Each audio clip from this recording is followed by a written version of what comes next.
just wanted to record what's going on with COVID. It's the 31st of August 2021. We had some truck drivers come into Perth a couple of days ago. We decided to wear a mask to work, just in case, because it was very close to where we were working, this infection. But those people have been tested and they all came up negative because the truck drivers were wearing a mask and they must have not come close enough to them to get infected. And I think they'd had one vaccine of Pfizer as well. So my husband is very close to getting his second Pfizer shot, and I'm just trying to keep him away from COVID until he can get that second shot. Once he's had that, which is not far away now, but you know, Sod's law or Murphy's law, whatever you call it, if he gets COVID before he can get his second injection, number one, we'd have to isolate for 2 weeks and he'd have to put off his second injection. And I also wanted to make sure that he'd gone a full 3 weeks since his first injection, because all it is, the second injection, the first injection primes you, and then the second injection causes the immune response. So getting COVID could possibly be like having your second shot, where it recognizes the alien in your body and reacts. But it's probably better that he gets the second shot to get that immune response rather than the virus. But then you need to wait. Well, they say it's recommended you wait 3 weeks after the second shot. So, but I would say 2 weeks, another 2 weeks after that, and then we're clear. 3 weeks is just extra percentage protection from hospitalization. But I think even the first shot is going to be protecting him from hospitalization, so it's probably all right for that. So that's the effect it had, mainly because of him and his Pfizer shots and me not wanting us to be put back on the vaccination. So once he gets his second vaccine, then we'll be staying off for 3 days, observing any symptoms and checking that he doesn't have blood clots or heart murmurs or any problems like that he doesn't need to go to a doctor. If he needs to go to a doctor, then we'll be staying off longer, and if he doesn't, we'll be working. But I still need to keep him away from people just for the next week and a half, and then after that I think we're pretty much straight. I mean, an extra week would be advisable, but the way that Mark McGowan is going, I don't think we need to worry too much about the virus taking over anytime soon. And I think we have enough time now to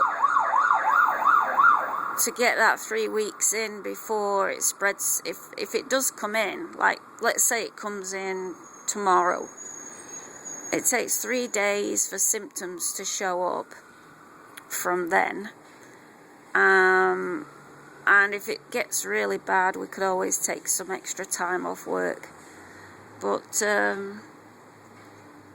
yeah, we're only, yeah, if it comes in tomorrow,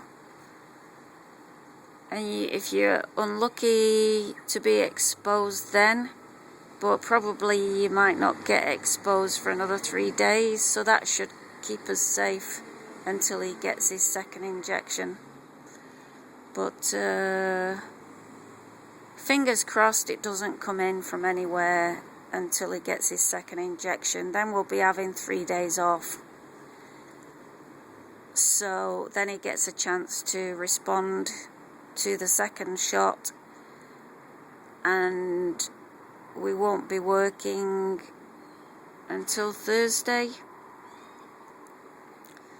We'll see how we are, but then we'll do Thursday, Friday and Saturday, and then we'll have Monday, Tuesday off and Wednesday off, and then we should be right. So keep looking into that. But we had a big meat shop yesterday. When I found out there was no infection, I thought, right, let's get all the meat in for the month. So we've got a month's supply of meat. We were supposed to go out and get some more food, but I've actually bought in quite a lot of food too, because there was a 10% discount. So we oversupplied ourselves on some staples that we use a lot of. But I wanted to top that up some more with the other discount card. But my husband can't be bothered going out for that. But I suppose we'll have another 10% discount sometime in the future.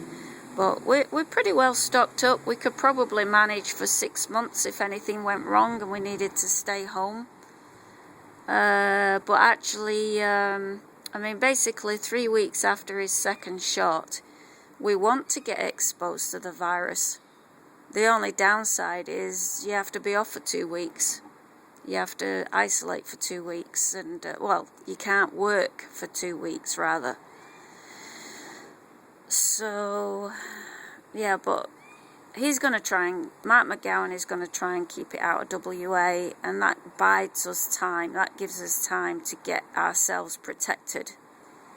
After that, I shall be happy as Larry. I'll be able to work. We'll be able to work earlier in the day. We might be able to do more hours. Of course, then the work will probably dry up. By the time we can work, there won't be any work because they'll get new people in and we won't have any work. So that's all right. We'll take a break. I'll concentrate on losing weight. Concentrate on the diet. If we lose the work, it'll do me a favor. Then I can really get into the right mindset for this diet. And I really want to get down to 73 kilos. So I still can't. Oh, we've got cake in the house now, and I just had another coffee and a slice of cake. So, whatever that cake's in the house, in the flat, I'm not going to be in the right mindset. But every little meal that I have, I try to have a keto meal, and then I'll have cake. And also I try to keep my portions down, and I try and keep my calories within 1,500 calories. So, and I'm getting exercise, so just keep doing that. And even if I just stay at 76, as long as I don't go back up to 77, I'm mindful that if I was really dreading weighing myself today, because I thought, oh my God, I'm going to be 77 or even more. But no, I was 76.4. That's only 400 grams. If I went back to keto, I'd get rid of that 400 grams in a day from the water weight. So yeah, I've just got to get into it, get back into it, and let's get down to 73 kilos, and then we're cooking. Once I'm 73 kilos, just 3 kilos away, just 3 kilos overweight then. That doesn't sound so bad. Half a stone overweight is nowhere near as bad as a stone overweight. So I think could be pretty exciting to get down to 73 kilos, because everything looks doable then, as long as I don't run into a brick wall. And I am maintaining 76 as well, eating cake and things, cookies, cakes and stuff, and I'm staying at 76. But I do also have to remind myself that I'm supposed to be stopping the insulin resistance. So there are health precautions that I need to take as well. So I really have to stop eating cake, eating sugar. I've got to go back to eating fruit as my afters and not cake as afters. I'm not even going to make keto cake. Like, I made a keto cheesecake and I just kept eating it. So, that's the problem. I can't even get a keto cake because I'll just overeat it, and it messes up my meals too, because it's like, well, it's easy to slice off a piece of cake, but it's a lot more difficult to cook a meal. So I end up slicing the cake instead of cooking the meal. So it's just better not to have it there. Meal prep can be a bit like that too. If I do meal prep, sometimes I'll go, well, I can't be doing 2 meals because I've got all this food that I'll need eating up before it goes bad. So I don't want to be doing meal prep either. So at the moment I've got pies and sausage and soup on the go. So there's no way I'm going to be having 2 meals right now. But yeah, eventually I'm going to get there. I've just got to get back on the horse and get going again.